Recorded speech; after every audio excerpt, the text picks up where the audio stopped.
Someone who has been through too much finally sits down, on a bed, on a bus seat, on the floor of a bathroom, doesn't matter where. What matters is the feeling. They sit there, not because they're tired, but because something inside them quietly collapses, like a bridge holding up more weight than it was ever designed to carry. And if you've ever lived through something like that, even once, then you know that it doesn't break loudly. It doesn't crash. It just folds, softly, silently, as if the heart itself whispers, I can't hold all of this at the same time. People who have gone through too much understand that moment in a way others can't. And the strangest part is that you rarely realize you've become that person until life forces you to notice.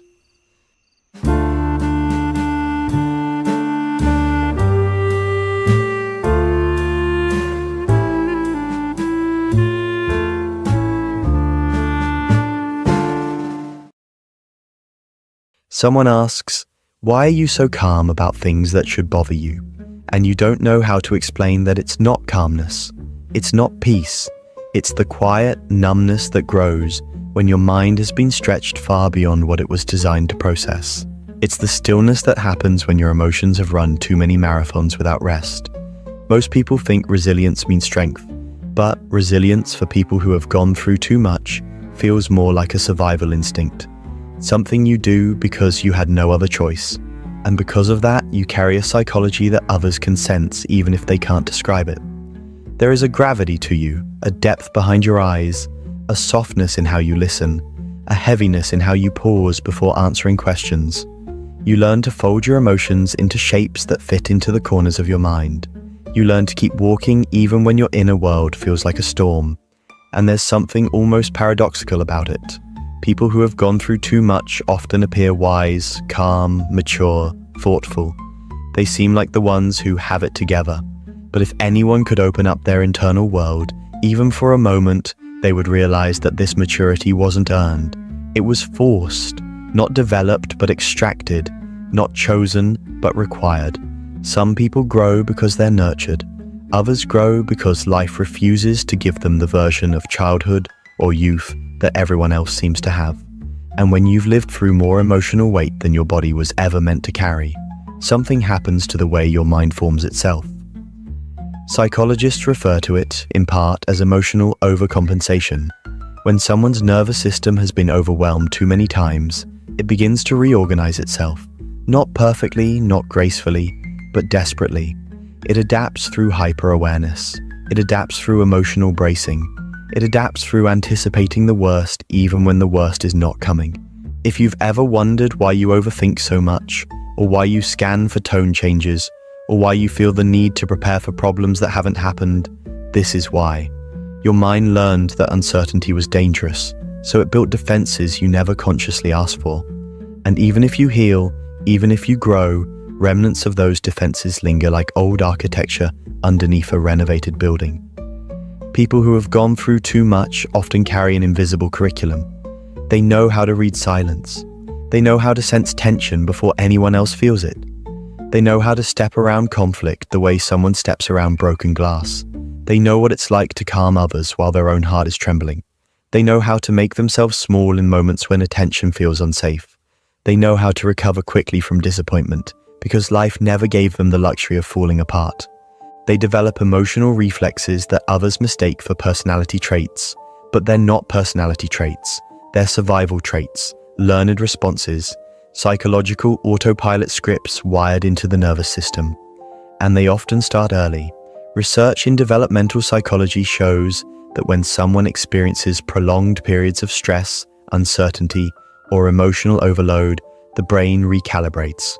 It becomes more sensitive to threat, more reactive to subtle cues, more attuned to patterns that others ignore. People call it intuition, but for many it isn't intuition. It's pattern recognition learned through necessity. There's a tenderness in people who have been through too much, a gentleness that comes from knowing what pain feels like, not in theory, but in experience. And this tenderness is often misinterpreted as weakness. But if you've lived through heavy moments, you know the truth. Softness does not come from having an easy life. It comes from having a difficult one, a life that has taught you empathy through immersion. a life that has shown you that everyone carries something they're not talking about. This empathy creates a strange contrast. You become the person who comforts others so naturally, so instinctively, that people don't realize you've never truly been comforted yourself. You understand others because you've had to understand yourself in ways most people never do. You know how to give warmth because you've lived through cold chapters. You know how to hold space because you've had moments when no one held it for you. But behind all that empathy hides something else: exhaustion. The quiet exhaustion of someone who has been strong for too long. Not the external exhaustion you show the world, but the internal one you carry alone. The exhaustion that doesn't make you rest, but makes you retreat. The exhaustion that isn't healed by sleep, only by understanding. You become someone who can carry everything except yourself.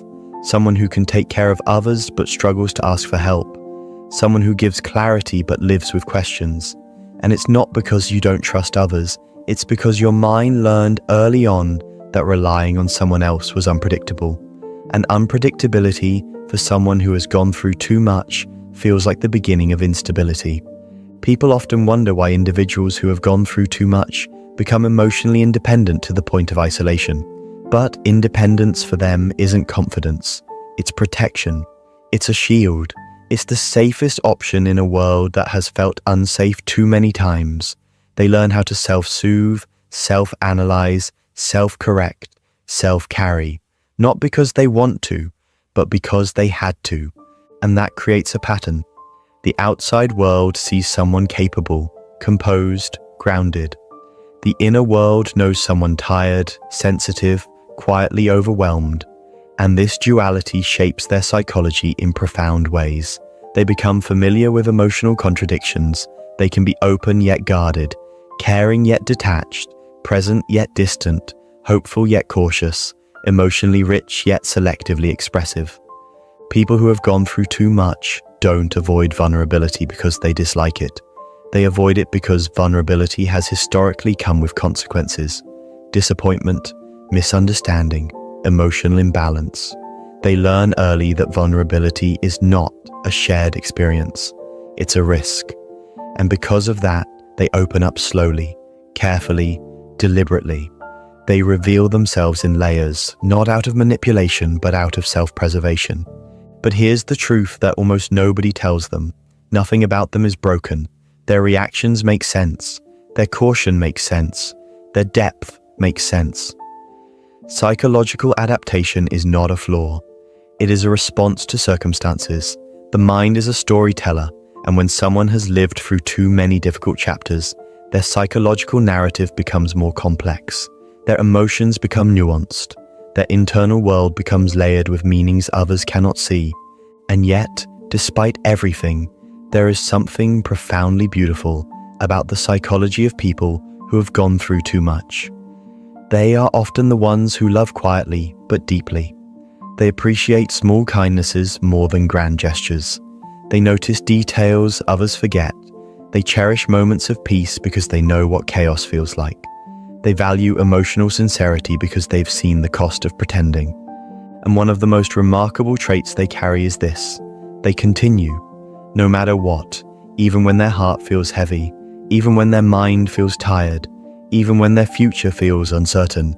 They continue, not because they are unbreakable, but because they've already been broken before and found a way to stand anyway. There is a kind of wisdom that only comes from surviving yourself. There is a kind of maturity that only comes from navigating emotions without a map. There is a kind of self-awareness that only comes from being forced to decode your inner world.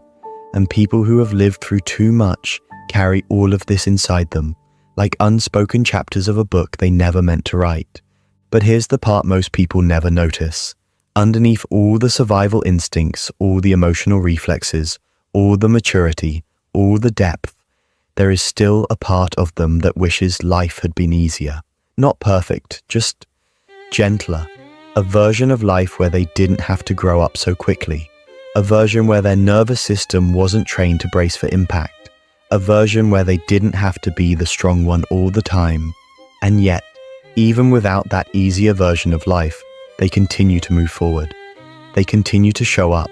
They continue to carry wisdom that feels far older than their age, and they continue to become the kind of people who can turn their experiences into understanding, their lessons into compassion, their pain into depth, their struggle into a kind of quiet power. Because people who have gone through too much don't just survive life, they interpret it, they examine it, they reflect on it, they turn their past into insight, their emotions into meaning, their experiences into perspective, and in that transformation, even if they never realize it, they become a source of light for others. They become the person you go to when you need honesty, calmness, or clarity. They become the person who listens without judgment. They become the person who understands without needing every detail, because they know what it feels like to carry something you don't know how to explain.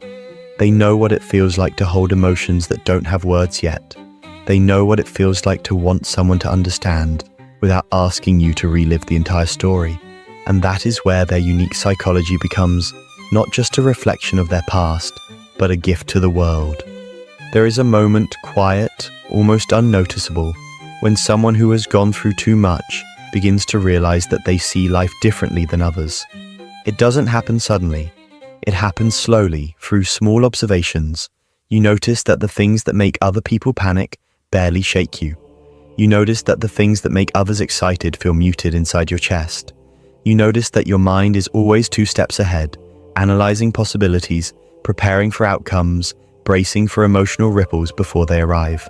And at first, you may believe this makes you strange, but over time you learn that this difference is simply the residue of everything you've carried. People who have lived through too much develop a relationship with reality that is both intimate and distant. On one hand, you feel everything deeply, sometimes too deeply. On the other hand, you've learned to detach from that depth when it becomes overwhelming. This ability to feel and detach at the same time is not something you're taught. It's something your psyche constructs as a survival structure, a way of balancing emotional intensity with emotional protection. Psychologists sometimes call it emotional duality, the ability to feel empathy while suppressing vulnerability, to appear calm while navigating internal storms, to remain functional while your mind is carrying weight others don't see.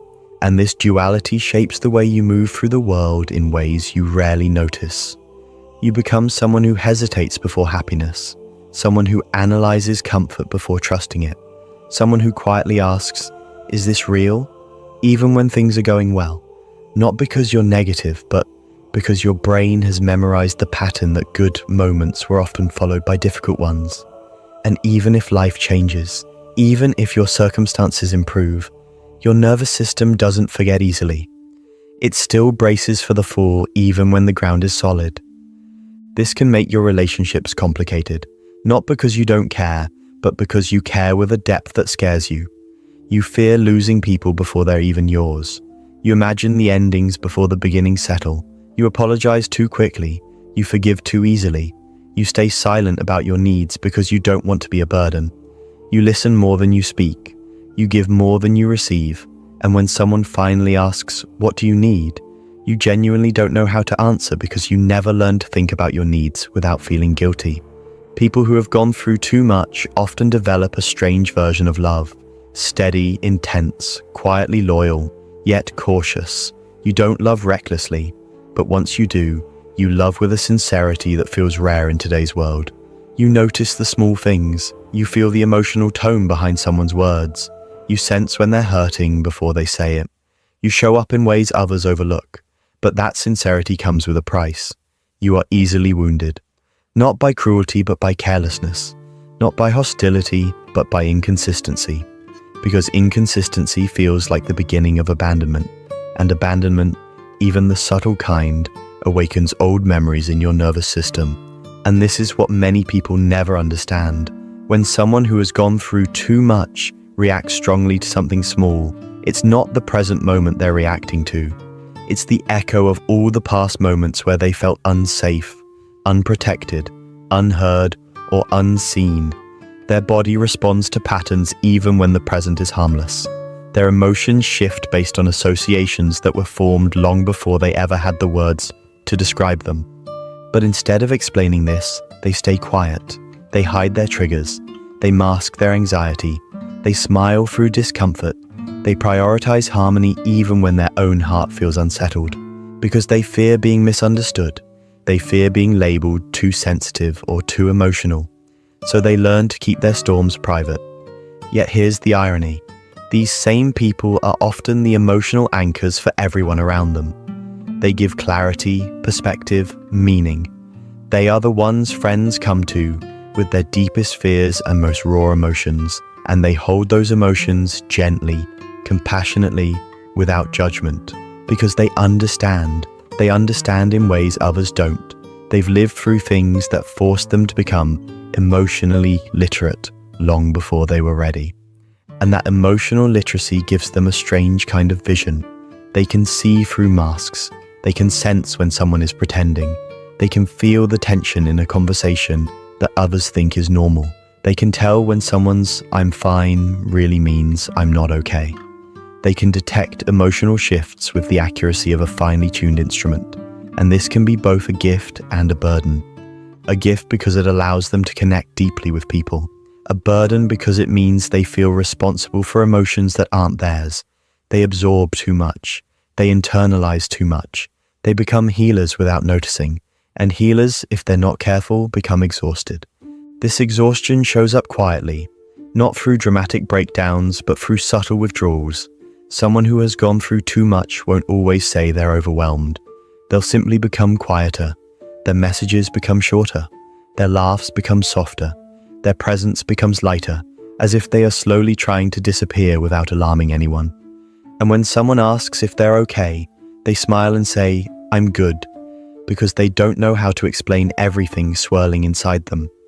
They don't want to feel like a burden. They don't want to be misunderstood. They don't want to relive the emotions by putting them into words, so they keep it all inside. But there is another side to people like this, a side that is strong in a way others can't comprehend. Not loud strength, not visible strength, but quiet strength, the kind that endures, the kind that continues even when tired, the kind that keeps showing up for life even when life hasn't shown up for them. They've lived through too many emotional winters to be afraid of the cold. They've walked through storms without umbrellas. They've rebuilt themselves from ruins more than once, and that gives them something rare, inner resilience. Not resilience that looks heroic, resilience that looks ordinary, the resilience to wake up again, to try again, to trust again, to love again, even when it scares them, even when they've been hurt, even when their mind whispers that it's safer to stay guarded. Because deep down, people who have gone through too much still desire connection. They still crave understanding. They still want softness. They still dream of a life where they don't have to be strong all the time. And it's this hope, small, quiet, but persistent, that keeps them moving forward. But hope alone is not what shapes their psychology. What truly shapes them is the way they reflect on their experiences. They don't just live through pain. They analyze it. They interpret it. They turn it into insight. They search for meaning even in difficult memories. They find lessons in loss, clarity in chaos, growth in heartbreak. And this creates a worldview that is both fragile and powerful. Fragile because it comes from real wounds. Powerful because it creates real wisdom. Wisdom that makes them patient. Wisdom that makes them empathetic. Wisdom that makes them capable of seeing life from angles others can't. They understand that people are complicated, that emotions are layered, that everyone has a story, and this perspective makes them forgiving. Not out of weakness, but out of comprehension. They know that people act out of their own wounds, that hurt people sometimes hurt others, that healing is not linear, that boundaries are necessary but compassion is essential. But there is one more piece to their psychology that often goes unnoticed. They carry invisible grief. Not always the grief of losing someone, but the grief of losing versions of themselves. The version of themselves who trusted easily. The version who felt carefree. The version who wasn't afraid of uncertainty. The version who believed that everything would work out without preparation. This grief doesn't break them, but it shapes them. It makes them quieter, more thoughtful, more intentional, more introspective. It makes them cherish moments that others overlook. A peaceful morning, a genuine conversation, a soft touch, a safe presence. These small things feel sacred to them because they've lived through chapters where nothing felt safe. And yet, despite everything, they keep growing. Slowly, quietly, in ways others may not see. They learn boundaries, they learn self-worth, they learn emotional regulation, they learn to differentiate between instinct and trauma. They learn to open up again, not recklessly, but courageously, because people who have gone through too much are not defined by what happened to them. They are defined by what they chose to become after it.